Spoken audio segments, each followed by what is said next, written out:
Good morning dear students. आज का जो हमारा वीडियो है वो ओबिलिया पर है। हमें सीलेंट्रेटा के किसी एक स्पेसिमेन को पढ़ना होता है और हमारे सिलेबस में ओबिलिया है। ओबिलिया का ये डायग्राम है। ये एक ससाइल जो कि किसी सबस्ट्रेट पे जुड़ा हुआ रहता है इस प्रकार की संरचना होती है। अगर इसको हम देखा जाए तो एक पेड़ जैसी संरचना है। ये इसका आधार है और इसका ये तना जैसी जो संरचना होती है वो है। यहाँ पर विभिन्न प्रकार की जो जॉइंट्स होती हैं वो लगी होती है जो विभिन्न प्रकार के कार्य करती है। तो ओबिलिया एक गतिहीन औपनिवेशिक समुद्री निद्रावस्था है जो पेड़ की तरह शाखाओं में बंधा हुआ होता है और इसमें कई विशिष्ट भोजन और प्रजनन के लिए पॉलिप्स होते हैं। ये भोजन के लिए है और ये प्रजनन के लिए पॉलिप्स जो कि किसी सबस्ट्रेट पे अटैच रहते हैं इसे आमतौर पर सी फर कहा जाता है और ये अलैंगिक होता है और ससाइल पॉलिप चरण होता है। इसके द्वारा मुक्त तैराकी मेड्यूसा चरण प्रकट होता है। देखिए सीलेंट्रेटा में जो हम पढ़ रहे थे इससे पहले वाले वीडियो मैंने बताया था कि इसमें दो अवस्थाएं पाई जाती हैं। एक तो होती है पॉलिप और एक होती है मेड्यूसा अवस्था। इनका जो क्लासिफिकेशन है वो इन्हीं के बेस पे किया जाता है। पॉलिप ऐसी अवस्था है जो कि किसी सबस्ट्रेट से अटैच रहेगी और वो अलैंगिक प्रवस्था होती है। इन पॉलिप्स के थ्रू जो ये अलैंगिक प्रवस्था है इनके थ्रू मेड्यूसा का फॉर्म होता है और मेड्यूसा के अंदर जनन प्रवस्थाएं सेक्सुअल रिप्रोडक्शन होता है क्योंकि उसमें गैमेट्स बनते हैं। तो ये जो प्रवस्था है ये तो अलैंगिक प्रवस्था है। ससाइल मतलब कहीं से अटैच होती है और इन्हीं के थ्रू मुक्त जो तैराकी मेड्यूसा होती है उसका फॉर्मेशन होता है जो कि लैंगिक जनन करती है। ओबिलिया जो है आवास इसका देखा जाए तो ये महासागरीय वितरण होता है इसका एकमात्र अपवाद जो है अंटार्कटिका व आर्कटिका समुद्र में पाए जाते हैं। ये उथले पानी में इंटरटाइडल रॉक पुल में बढ़ते हैं और आमतौर पर पानी की सतह से 80 से 100 मीटर की गहराई तक पाए जाते हैं। ओबिलिया की जो प्रजाति होती है उसमें जो मेड्यूसा चरण होता है वो आमतौर पर दुनिया भर में तटीय व अपतटीय प्लवक में पाया जाता है। ओबिलिया की उपनिवेश अक्सर चट्टानों, पत्थरों, मोलस्कों के गोलों, समुद्री खरपतवार और लकड़ी के छल्लों पर एक नाजुक फर जैसे वृद्धि के रूप में पाए जाते हैं। ओबिलिया का स्ट्रक्चर एक बहुत छोटी समुद्री हाइड्रॉइड होती हैं। यह सफ़ेद व भूरे रंग को प्रदर्शित करने वाली एक छोटी शाखा वाले पेड़ की तरह दिखती है। इनकी जो ऊंचाई होती है वो 2 सेंटीमीटर या कुछ में ज़्यादा भी होती है। इनका जो शरीर होता है वो क्षैतिज में 2 प्रकार का होता है जिसमें हाइड्रोजॉइड और उर्दू को हाइड्रोकैलिक्स कहते हैं। ये शब्द है हाइड्रोइज। ये बेस जो है उसका क्षैतिज जिसको हाइड्रोजॉइड कहा जाता है और ये जो उर्दू में होता है इसको हाइड्रोकैलस कहा जाता है। ये यहाँ मेंशन भी है हाइड्रोजोआ और ये हाइड्रोकैलिक्स हाइड्रोराइजा कहा जाता है। ठीक है, जिसको यहाँ पर हिंदी में बता रखा है डीजा एक हाइड्रोइस की जड़ है। हाइड्रोरीजा जो है वो कॉलोनी का मूल हिस्सा है जिसमें ट्यूबुलर प्रक्रियाएं होती हैं जिसे स्टोलन कहा जाता है। यहाँ पर ये ट्यूबुलर प्रक्रियाएं भी होती हैं। ये जो ट्यूबनुमा संरचना होती है जिनको कि स्टोलोन कहा जाता है। यह सबस्ट्रेटम की सतह पर जमा होता है और कॉलोनी के लगाव में मदद करता है। ये जो पोर्शन है सबस्ट्रेट से अटैच रहता है और जो हाइड्रोक्लैक्स है हाइड्रोकैलिक्स कहते हैं वैसे तो एक हाइड्रोइड का स्टेम है। कुछ छोटे ऊर्ध्वाधर फिलामेंट 2 से 3 सेंटीमीटर लंबे हाइड्रोइड से उत्पन्न होते हैं। इन्हें हाइड्रोकैलेली कहा जाता है। यह हाइड्रोराइजिया है जिससे कि हाइड्रोकैलिक्स का फॉर्मेशन होता है।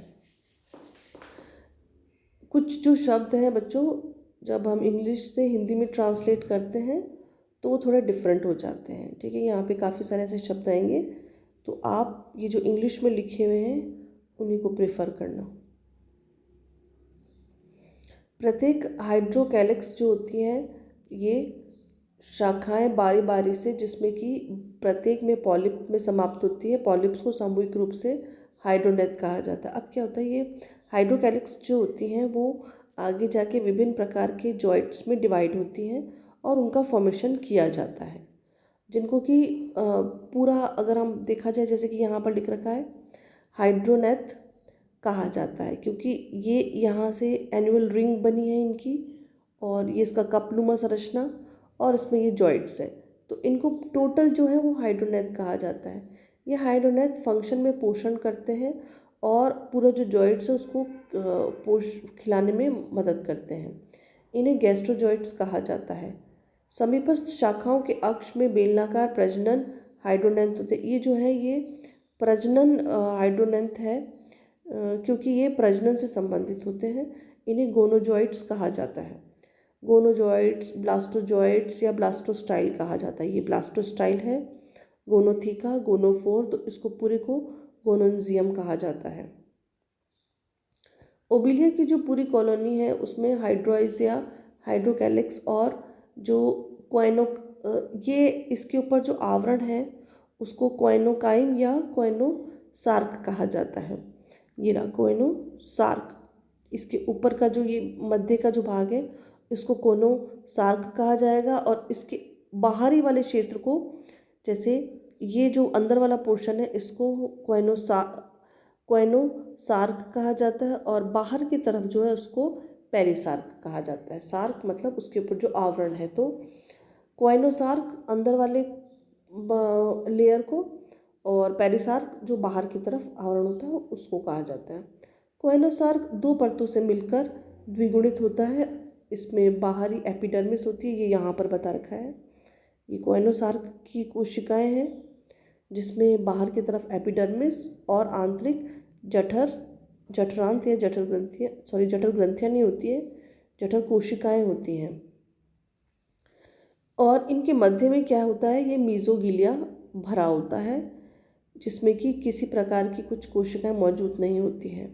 यह एक संकीर्ण सी, एक जो थी ना मीजोगिलिया, एक संकीर्ण सी नहर जैसी संरचना होती है, जो कि जो भी पदार्थ निर्मित होता है उसको इसके माध्यम से पूरे जो ओबिलिया है उसमें पहुंचा दिया जाता है।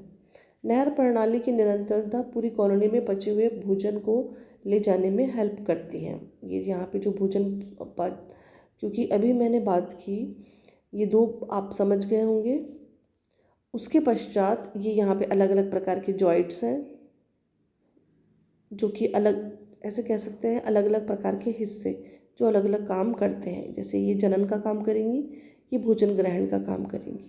अब इन्होंने भोजन ग्रहण किया है, यहाँ तक कैसे पहुँचे, तो यहाँ तक जो क्वाइनोसार्क की जो लेयर होती है उसके मध्य में जो मीजोगिलिया होगा, उस एक नहर के द्वारा सब पूरी बॉडी के अंदर, जैसे कि पौधों में होता है जाइलम फ्लोएम, उनके उसी तरह से यहाँ पर भी इन मीजोगिलिया के थ्रू पूरी बॉडी के अंदर पोषक पदार्थ पहुँच जाएंगे। ये इसमें और अच्छे से एपिडर्मिस दिखाई दे रही है। एपिडर्मिस पतली और विशिष्ट कोशिकाएं होती हैं, जिसमें निडेरिया शामिल होता है। निडेरिया जो दंश कोशिकाएं हम पढ़ चुके हैं, और ये इसका एक्टोडर्म है, बाहर वाली एक्टोडर्म, और ये गैस्ट्रोडर्म या एंडोडर्म भी कह सकते हैं इसको। इनमें एपिथीलियम पेशी कोशिकाएं, बलगम स्त्रावित कोशिकाएं, अंतरालिक कोशिकाएं, तंत्रिका कोशिका और निमेटोब्लास्ट कोशिकाएं, ये जो बाहर की लेयर है इनमें विभिन्न प्रकार की ये कोशिकाएं होती हैं। निमेटोसिस्ट, इसमें अंडाकार कैप्सूल होता है जो लंबा धागा नुमा होता है और टिप पे खुलता है। ये इसी के अंदर निमेटोसिस्ट कोशिकाएं भी होती हैं। नेक्स्ट है गैस्ट्रोडर्मिस, ये अंदर वाली जो है वो गैस्ट्रोडर्मिस है। ये जठरांत संबंधी गुहा के अस्तर बनाती है, और इसमें एंडोथीलियम पेशी कोशिकाएं, पोषक कोशिकाएं, ग्रंथि कोशिकाएं और तंत्रिका कोशिकाएं इसमें पाई जाती हैं। ये इसका डिटेल स्ट्रक्चर, और इन दोनों के बीच में जो है वो मीजोगिलिया पाया जाता है, जो कि पूरी बॉडी के कांटेक्ट में रहता है और जो भोज्य पदार्थ है उसको यहाँ पर ये भोजन ग्रहण करेगा, इसका पाचन होगा और इन कोशिकाओं के द्वारा अवशोषित करके ये पूरी बॉडी के अंदर तक पहुँचा दिया जाएगा। ये है मीजोगिलिया। ये इन दोनों के बीच का जो क्षेत्र है बहुत पतला सा हिस्सा होता है, छोटा सा हिस्सा। सुरक्षात्मक यह गैर सेल्युलर कठोर पारदर्शी पीला भूरा और प्रकृति में क्यूटिकल है। इसे पेरिसार्क या पेरिडर्म कहते हैं। जो अंदर की जो लेयर है पेरिसार्क या पेरिडर्म, उसके बारे में बात हो रही है। ये कॉलोनी फॉर्म और कठोर और ऊर्ध्वाधर हिस्सा होता है। पेरिसार्क को एपिडर्मिस द्वारा स्रावित किया जाता है और एक पतली तरल पदार्थ से भरी जगह से जो पेरिसार्क होता है से अलग होता है। ये कोनोकार्क है, सीनोकार्क कहते हैं इसको। हालांकि जो सीनोसार्क या पेरिसार्क होती हैं वो कॉलोनी को अधिक कठोर बनाने के लिए संपर्क में होती हैं।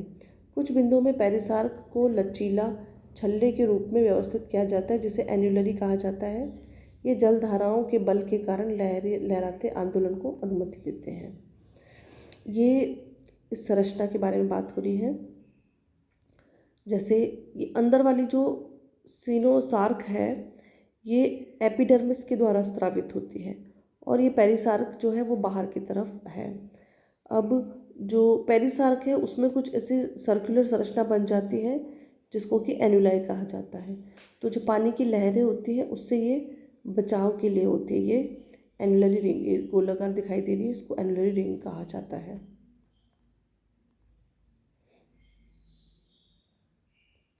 ओबिलिया का गैस्ट्रोजॉइट्स एक खिला हुआ पॉलिप होता है। इसका कार्य पूरी कॉलोनी को खिलाना होता है।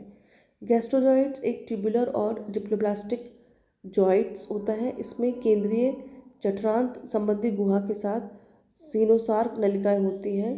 पॉलिप जो होते हैं वो हाइड्रोकैलिक्स के से एक खोखली डंठल से जुड़ा होता है, जबकि इसके बाहर एक शंकुधारी ऊंचाई में हाइपोस्टोम उपस्थित होता है।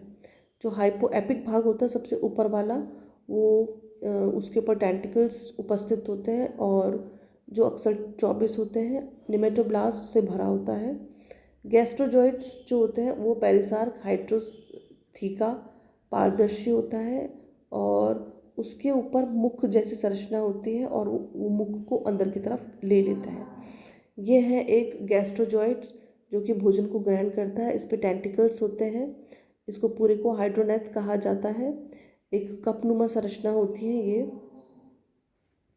जिसके थ्रू ये भोजन को अपने अंदर ले लेते हैं। गैस्ट्रोजॉइट और हाइड्रोथीका सामूहिक रूप से हाइड्रोनेथ कहलाते हैं। किसी भी आकस्मिक स्थिति के मामले में पॉलिप खुद को हाइड्रोडेका में वापस ले सकता है और टेबल्स मुंह को कवर करने वाले मैन्यूब्रियल को पलट देता है। मतलब ये पूरा का पूरा अपने अंदर की तरफ ले सकता है। सेल्फ की उपस्थिति में पॉलिप्स को हाइड्रोकैलिक्स में वापस लेना से रोकते हैं। पॉलिप्स की जो डंठल के चारों ओर मौजूद पेरिसार्क होती है, ये बाहर का जो हिस्सा होता है पेरिसार्क को वार्षिकी जल प्रवाह के बल के कारण लहरी आंदोलन में मतलब जो वहाँ पर एन्युलरी रिंग्स होती हैं उसको हेल्प करती हैं। ये है हमारा गोनोन्जियम, जिसमें कि ये एन्युलरी रिंग्स पेरिसार्क की है और ये क्वेनोसार्क है। इसमें डेवलपिंग मेड्यूसरी बर्ड्स हैं जो कि डेवलप होती हैं और ये गोनोथीका है। थीका मतलब उसका बाहरी आवरण और ये गोनोपोर। ये मेड्यूसरी जो फॉर्म होती है उसको प्रोड्यूस करती हैं और ये गोनोपोर के थ्रू बाहर निकल जाती हैं। Thank you.